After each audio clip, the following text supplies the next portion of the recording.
Good morning বন্ধুরা, আশা করি সবাই ভালো আছো। আমিও ভালো আছি। এই যে রোজ দিন জুনটা কাজ, সকাল সকাল উঠে গেলাম, উঠে তো সমস্ত কাজ বাজ হয়ে গেছে। আজকে ছেলের সাথে আমাকেও স্কুলে যেতে হচ্ছে সকালে, যেহেতু ওই যে সরস্বতী পূজার দিন অঞ্জলি দিয়েছিলাম যে বইগুলা একটা ঘরে রয়ে গেছে, তা ওই ঘরের থেকে বইগুলো আনতে হবে। তা তোমাদের দাদা ভাই তো আবার আনতে পারবে না, আমাকে বলছিল তুমিও রেডি হয় না। তা সকালে তো আমার ছান ছুন হয়ে গেছে, পূজাও হয়ে গেছে, তার জন্য বললাম ঠিক আছে চলো। তারপরে ওখান থেকে ছেলেকে স্কুলে পৌঁছায় দিয়ে সিধা আসলাম মাছ বাজারে। তা তোমাদের দাদা বলছিল যে কি মাছ নিবে, আমি বলছি যে কি মাছ নিব, যেহেতু আমার হাতেরও সমস্যা। তা তুমি একটা কাজ করো, যদি ছোট মাছ নিতে চাও আমাকে বলো, দাদাটাকে কেটে দিতে। তাই যে দাদাকে বললাম কেটে দেওয়ার জন্য, দাদা তো কেটে দিল। দেওয়ার পরে তারপরে সিধা আসলাম। আমি আর পূজার ব্লগটা শুরু ভিডিওটা তখন দেখানো হয় নাই, এই যে এখন দেখাচ্ছি। তা পূজা সুজা দিয়ে কিন্তু আমি স্কুলে গিয়েছিলাম। তা বাজার থেকে তো চলে আসলাম, বাজার থেকে চলে আসার পরে এখন মাছগুলা ধুয়ে নিয়েছি, যেহেতু কেটেই নিয়ে আসা হয়েছে। তার জন্য ভাবলাম যে ধুয়ে নুন হলুদটা মেখে রেখে দিই। আর এদিক দিয়ে তোমাদের দাদা ভাইও আমাকে দিয়ে খাওয়া দাওয়া করে চলে গেল ডিউটিতে। তারপরে যে আমি এখন এক এক করে কাজ করবো, যেহেতু সংসারে যা যাবতীয় কাজ থাকে সেগুলা। আর একটা কথা বলি, যে জুন দিদি ভাইরা আমাকে কমেন্ট করেন, আমাকে অসংখ্য ধন্যবাদ আমাকে এরকম কমেন্ট করার জন্যে। আর এত সুন্দর সুন্দর কমেন্ট করেন আপনারা, খুবই ভালো লাগে। এভাবে আমার পাশে থাকবেন, ঠিক আছে? তা আমিও আপনাদের পাশে এভাবেই থাকবো, যেহেতু আমিও চাই আমার পাশেও আপনারা এভাবেই থাকুন। তারপরে যে ছেলে আমি আবার সকালে মাছের দানা দিয়ে দিয়েছিলাম, ওরা তো খেয়ে দিয়ে এক জায়গাতে সব গুট লেগে রয়ে গেছে। তা ওইটাই দেখতেছিলাম যে ওদের দানা তো শেষ হয়ে গেছে, এখন লাইটটা বন্ধ করে দিব, যেহেতু সকালে একবার লাইটটা জ্বালানো হয় আর রাত্রে যখন খাওয়া দাওয়া হয় তখনই লাইট দেওয়া হয়। আর সারাদিন লাইটটা জ্বলাই না, দানা দেওয়ার টাইমে লাইটটা জ্বালানো হয়। তা মাছগুলা ওখানে তো নুন হলুদ মেখে রেখে দিয়েছিলাম, তারপরে এগুলো এখন এক এক করে ভেজে নিচ্ছি। আর এই যে কয়েকটা ভাজা অলরেডি হয়ে গেছে, আর কয়েকটা কড়াইতে দিয়ে দিয়েছি।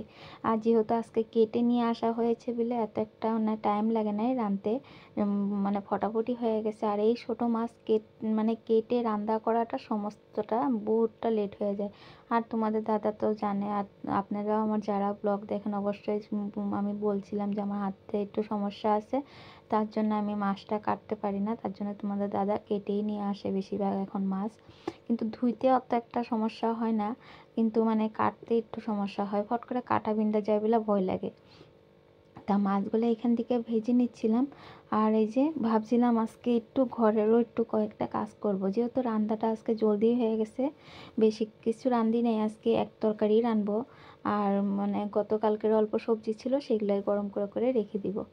তাই মাছের মধ্যে দেওয়ার মধ্যে দিয়েছিলাম বেগুন, আলু আর টমেটো আর ধনেপাতা পেঁয়াজ দিয়ে রান্না হয়েছিল। আর বেশি কিছু সবজি দিই নেই, বেশি দিলে আবার খেতে ভালো লাগবে না, যেহেতু এখন ঠান্ডার মৌসুম। তার জন্য গরম গরম একটু এইগুলা মাছের সাথে একটু বেগুন সেগুন দিলে খেতে কিন্তু দারুণ লাগে। তারপরে ওই যে এক এক করে মাছগুলা ভাজা হচ্ছে, আমি ভাবছি পেঁয়াজটা গ্রেট করে নিই। আর যেহেতু পেঁয়াজটা বেশিরভাগ আমি গ্রেট করে দেওয়া হয়, কেটে দিই না, এই সাথে গ্রেট করে দিয়ে দিই। তো সবার সাথে পেঁয়াজটা মিলে যায়, সুন্দর খেতেও ভালো লাগে।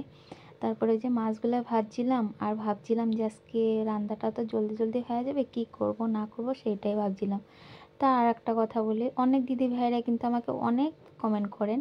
তা কোথার থেকে করেন কমেন্টগুলো অবশ্যই আমাকে কিন্তু কমেন্ট বক্সে লিখবেন, তখন আমি জানতে পারবো যে এই দিদি ভাই আমাকে এই জায়গার থেকে কমেন্ট করে। আপনার অ্যাড্রেসটা না দিলেও ধরেন জায়গাটার নাম বলে দিবেন, তখন আমি ভাববো যে এই দিদি ভাইটা আমাকে এখান থেকে কমেন্ট করে বা ওই দাদা ভাইটা আমাকে এখান থেকে কমেন্ট করে, তখন আমার ভাল লাগবে শুনতে। তাই যে কয়েকটা স্যালাড ছিল গতকালকে, সেটা আসলে অল্প একটু ঠান্ডা ভাত, আমি ভাবছি এটাতে ভাজি ভাত করে নিব। তাই যে ডাইনিংয়ের উপরে র্যাকটা যে রেখে দিয়েছিলাম, সেটা আছে কয়েকদিন ধরেই ভাবছি ছাপা করব ছাপা করব, রোজ দিন তো আর ছাপা করা হয় না, সংসারের কাজ নিয়ে অত একটা পারা যায় না। তা ভাবছি আজকে একটু হাতে সময় আছে, আর ছেলেরও স্কুলে আনার টাইম হয় নাই, তার জন্য ভাবছি আজকে র্যাকের জিনিসগুলো নামায় এক এক করে ছাপা করে নিই। আর যেহেতু এগুলা তো রোজ দিন সাফা করার জিনিস না, নামায় নিয়ে সাফা করতে কিন্তু টাইম অনেকটা লেগে যায়, আর রান্নাবাড়িরও কাজ থাকে ওরকম, তাই না? তার জন্য ভাবছি যে আজকের একের জিনিসগুলো একটু নামায় একটু ধুলা, মানে প্রতিদিন সাফা না করলেও কিন্তু একটু ধুলা পড়ে, দেখবেন যতই সাফা রাখলেও কিন্তু একটু ঝাড়ু দিলে কিন্তু একটু ধুলাগুলা উপরে পড়ে। তা সেগুলা এখন নামায় এক এক করে সব মুছে মুছে রেখে দিচ্ছি। আর একটা মানে এখন রাখার মতন ওরকম জায়গা নেই, তার জন্য ডাইনিংয়ের উপরেই রাখছি, কোনো অসুবিধাও হয় না খেতে। আর বেশিরভাগ তোমাদের দাদা ওরা রাত্রেবেলা ভাত খেলে ছোটো রুমটাতেই খাওয়া হয়, ডাইনিংয়ে একমাত্র দুপুরেই খায়, আর ছেলে তো ছোটো রুমেই টিভি দেখে দেখে ভাত খায়, তার জন্য অত একটা প্রবলেম হয় না। আর ধরো মানুষজন আসলে পরে তখন ধরো র্যাকটা নামায় দিব, তখন প্রবলেম হবে না। তাই যে ওষুধের কয়েকটা ডাব্বা ছিল, ওষুধগুলোও আর এখানে রেখে দিই, যেহেতু ভাত খাওয়ার পরে ছেলের কতগুলো ভিটামিন আছে। দেখতেই পাচ্ছ আমার ছেলেটা দুগলা পাতলা, মানে এত একটা হেলদি না, মানে ওকে কি বলবো। তারপরে এই যে এই লবণদানিটা আমার মা কিনে দিয়েছিল আমাকে, তাই এখন মানে লবণ ঢালা হয় না এটাতে, ভাবছি আজকে এটাতে লবণ মানে ধুয়ে লবণ ঢালবো। দিয়েছিল অনেক দিন আগে, কিন্তু এখন পর্যন্ত আমি লবণ ঢালি নাই। দেখতে কিন্তু দারুণ লাগছে, তাই না? তাই যে এখন এখানে ইসে করে ভাবছি আজকে এটা ধুয়ে এটার মধ্যে লবণ রাখবো। আর একটা এই কাপটা তো আপনাদেরকে আগেও দেখানো হয়েছিল, এটা আমাকে একটা দিদিভাই দিয়েছিল, এই দিদিভাই কাপটাও রেখে দিয়েছি। এটাতে আমার ছেলে দুধ খায়, হরলিক্স খায়। এটাও আমি রোজ দিনই মানে ছেলেকে যখন দুধ হরলিক্স দিই খেয়ে দিই, আবার এখানে ধুয়ে রেখে দিই, কারণ কাছের জিনিস ফট করে কোনখান থেকে হাত লেগে পড়ে যাবে, তার জন্য এখানে র্যাকের মধ্যে রেখে দিই, সামনে থাকে, দেখতেও ভাল লাগে। তাই এখন এগুলা সব কিছুই সে মুছামুছি করে এখন ডাইনিংটা মুছে নিলাম। তারপরে ভাবছি যে না, ফ্রিজের উপরেও র্যাকটা ছিল, সেটাও ভাবছি একটু সাফা করে নিই। তাই যে র্যাকটা সাফা করার পরে একটু ধুলো পড়েছিল, সেটা ভাবছি এটাকে চেঞ্জ করে এখানটায় ফুলের টবগুলোর মধ্যে যে রোজ দিন বললাম না, রোজ দিন তো আর সাফা করা হয় না, তাই যে ফুলের টবটাও সাফা করে নিচ্ছি। তাই যে এখন এক এক করে সমস্তটা সাফা করে নিলে এরকম করে কিন্তু সাফা থাকলে কিন্তু রোজ দিন মুছামুছি করলে দেখতেও ভালো লাগে। আর সত্যি বলতে আপনারা কি ভাবেন জানি না, কিন্তু আমি রোজ দিন কিন্তু আমি কন্টিনিউ মোছামুছিটা করি, কেন কি আমার একটু ধুলা পড়লে মানে কেন বা অসহ্য লাগে, মানে কি কিছু একটা নোংরা হয়ে আছে নাকি, কিছু একটা ইসে আছে নাকি, মানে অশান্তি লাগে। আর আমার এনি টাইম আমার হাতে একটা কিছু না কিছু কাপড় থাকবে, যোনখানে একটু ধুলা দেবো লগে লগে মুছে দিই। তাই যে হাতের কিন্তু সমস্যা, তাও কিন্তু আমি সাফা করা কমাই না, এ যেরকম করে হোক আমি মানে সাফা করতেই থাকি। তাই আজকে ভাবছি না, একটু ভালোই সময় আছে, যেহেতু রান্নাবাড়িও শেষ হয়ে গেছে গিয়া, তাই এইসবকে একটু মোছামুছি করি। আর রোজ দিন তো এত ডাব্বা ডুব্বা নামায় তো আর মোছামুছি হয় না, উপরে উপরে ঝাড়াঝাড়ি হয়। আর যেহেতু সকালে ছেলের স্কুল থাকে, আমার সকাল সকাল ঘুমের থেকে উঠেই সমস্ত বাসি কাজ সেরে পূজা দিয়ে ছেলেকে খাওয়া রেডি করা, টিফিন রেডি করা, সমস্ত কাজ থাকে, তার জন্য এত কিছু করে উঠতে পারি না। আর এইসব জিনিস যে স্নান করার আগে করলে মানে একটা পরিষ্কার লাগে, কিন্তু আমি এখন কি করব, আমার তো এখন ওরকম তো আর সময় নেই, যেহেতু ছেলের স্কুল বন্ধ থাকলে আমি একটু সময় পাই। আর স্কুল বন্ধ থাকলেও আবার তোমাদের দাদার ডিউটি থাকে, তার জন্য আবার ওই যে ছেলেকে মানে ছেলের ডিউটি না থাকলে কী হলো, হাজব্যান্ডের তো ডিউটি থাকে, তাকে আবার সকালে সকালে খাওয়া রেডি করা। আর আমি যেহেতু স্নান টান না করে যে রান্নাঘরে ঢুকতে আমার কীরকম একটা অশান্তি ফিল হয়, ভাল লাগে না, মানে বাসি শরীরটা নিয়ে ভাল লাগে না কেন বা। তারপর সকালটা মানে স্নানটা করে নিয়ে পূজাটা দিয়ে নিলে নিজেরই একটা মানে পবিত্র পবিত্র লাগে। আর বিশেষ করে স্নান করে মেয়েদের রান্নাঘরে ঢুকতে হয়, এটাই আমি জানি, বা আমাদের মা আগর থেকে এটাই শিখছি, তার জন্য আমরা এটাই জানি। তাই কাঁচা কলাটা অনেক দিন হয়েছে রয়ে গেছে, কাঁচা কলাটা নষ্টই হয়ে যাবে নাকি, কিছু রাঁধিও না কিছু করি না, অমনি রেখে দিয়েছি। তা ভাবছিলাম যে না, কাঁচা কলাটা থাক, কিছু ভাবছিলাম মাছের সবজিতে দিয়ে দিব, কিন্তু দিলাম না। ওই যে বেগুন আলুটা কেটে নিয়েছি, এখন ফট করে মনে পড়ছে এরা মাছে দিয়ে দিলেও তো খেতে পারতো, তা মনে নেই এত একটা, বললাম না কাজে তাড়াহুড়াতে এত কিছু মনে থাকে না, কি করব। তারপরে ওই যে ফ্রিজের উপরে র্যাকটা ছিল, র্যাকটা কিন্তু বেশি দিন হয় নাই সাফা করেছি, আবার ধুলো পড়ে গেছে, তার জন্য আজকাল র্যাকের জিনিসগুলো নামাবো না, উপরে উপরে একটু ঝেড়ে দিব, কেন কি এরকম ধুলা আমার। আর সত্যি কথা বলতে এই ঘরটাতে টাইলস লাগানো নাই না, মানে ঝাড়ু মারলে যে একটা মানে অ্যাস্তে একটা ধুলো ওড়ে।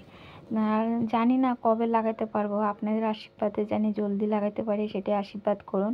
আর সত্যি কথা বলতে ছোট রুমটাতে তো টাইলস লাগানো হয়ে গেছে, কিন্তু মানে এই যে বড় রুমটাতে টাইলস লাগানো নাই না, ঝাড়ু দিলে যে অনেকটা ধুলা উড়ে, মানে আমি সব দিন মুছামুছি করি বলে এত একটা বোঝা যায় না, মানে কেউ ধরতে পারে না যে ধুলো উড়ে কি না, কিন্তু আমি ঝাড়ু দিলে আমি নিজে একটা মানে বুঝতে পারি যে ধুলো অনেকটাই উড়ে।